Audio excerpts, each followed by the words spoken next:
le caractère pacifique de la marche et le fait que ce parti politique brandit son droit constitutionnel à pouvoir manifester son opinion publique. Que répondez-vous? Je demande, moi je ne suis pas un juriste, mais du peu que je connaisse de ces lois sur les libertés, je sais qu'on a quand même le devoir de déposer auprès de la sous-préfecture une demande pour marcher.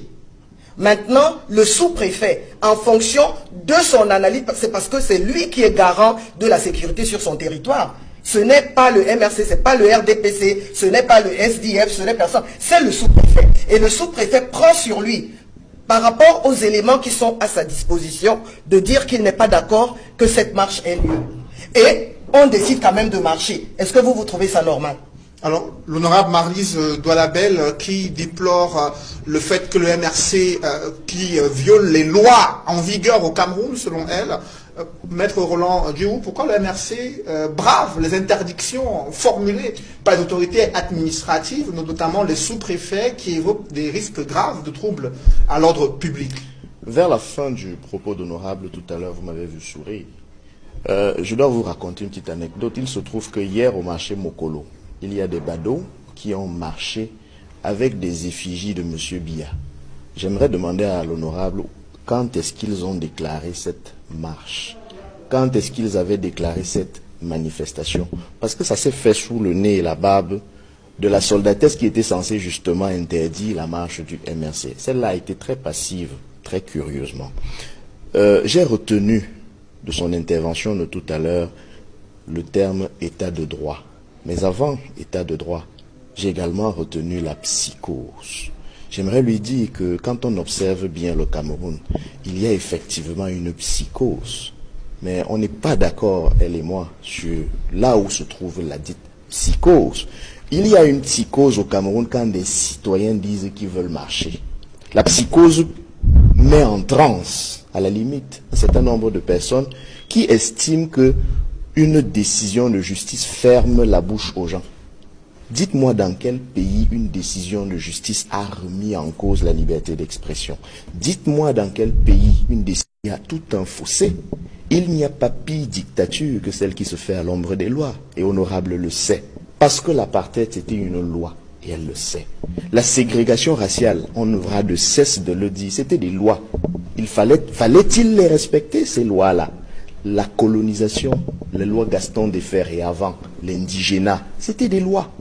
Fallait-il donc condamner, nous aujourd'hui, condamnons-nous Oumniobé, condamnons-nous Osende Afana, Ernest Wandi, condamnons-nous Martin Luther King, condamnons-nous Nelson Mandela pour avoir bravé des lois injustes, c'est-à-dire des lois contraires au droit. Et quand je parle d'état de droit, j'en viens pour vous dire que vous faites comme si au Cameroun, il n'existe que la loi de 90 sur les manifestations publiques, que non. Il existe aussi la Constitution du Cameroun et son article 45 qui dispose que les traités et accords, conventions légalement signés et ratifiés par le Cameroun ont une valeur supérieure aux lois nationales. Quand vous convoquez en vertu de cette disposition-là, les dispositions du pacte international sur les droits civils et politiques ou celles de la Charte africaine des droits de l'homme et des peuples, il est inéluctable que la loi du Cameroun ne peut ne pas violer ces normes supérieures-là lorsqu'on a un régime de manifestation publique à tête chercheuse. Et maintenant, sortons du débat juridique.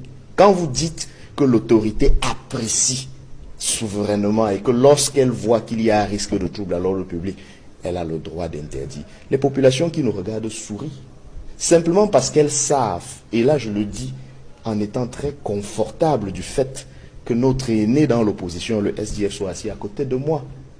Les fois où les manifestations du SDF ont été interdites, était-ce parce qu'il s'agissait du non-hold-up ou était-ce parce qu'il s'agissait de quoi? Est-ce qu'au Cameroun, lorsqu'on est de l'opposition, on est forcément porteur de risques de troubles à l'ordre public? Et d'ailleurs, la loi que vous invoquez ne dit pas qu'on interdit une manifestation pour risque de troubles à l'ordre public. La précision est faite. Risque grave de troubles à l'ordre public. Il est bien dit qu'un simple risque de trouble à l'ordre public ne justifie pas une interdiction de manifestation. Mais que voyons-nous donc sur le terrain? Voyons que systématiquement, et le mot n'est pas fort quand on dit systématiquement l'opinion dissidente à la vôtre. Parce que vous pouvez vous exprimer, honorable. Vous pouvez dire Paul Biya Oye. Vous pouvez même dire Paul Biya Ayop en pleine Assemblée nationale. Vous avez le droit de le faire. Aucun autre Camerounais n'a le droit de dire autre chose que ce que vous considérez comme la vérité. Pourtant, qui sommes-nous pour nous déclarer propriétaires de la dite vérité? N'est-ce pas le débat qui fait avancer les sociétés? Et on a parlé tout à l'heure, lorsqu'on parlait de la crise anglophone, de l'autisme. Je suis d'accord avec M. Jean-Robert Wafoukan. Je pense que ce n'est pas seulement l'autisme, c'est aussi la nature même de ce régime qui n'écoute jamais. Il n'est pas conçu pour écouter. Il n'est pas prêt à écouter. Il ne sait pas écouter. Et c'est pour ça que 3 ans durant, une crise fratricide perdure et nous décime une population pourtant courageuse et travailleuse. C'est pour ça que les gens qui se sont mis debout, parce que il faut également le souligner, le professeur Kamto, la coalition autour de lui, les camarades qui sont aujourd'hui incarcérés, à qui je tire mon salut respectueux, ils sont là-bas parce que, entre autres, parce qu'on fait croire au RDPC qu'on marche pour dire seulement non, hold up. Non, on marche aussi parce qu'on dit non à cette guerre fratricide. On est en prison pour avoir dit ça. On marche aussi pour dire non à cette gestion calamiteuse des fonds publics avec pour illustration, oh, quelle illustration parfaite, la gestion de la canne. Et justement, et dans ces sacs de ciment et camions. Et dans ce sillage-là, le Célestin Bedziki qui s'étonne, hein, comment le candidat RDPC, qui a obtenu un score plus qu'honorable de 71%, qui lui confère une légitimité incontestable, pourquoi ce régime manque tant d'une assurance sereine? D'où vient cette fébrilité, cette frilosité?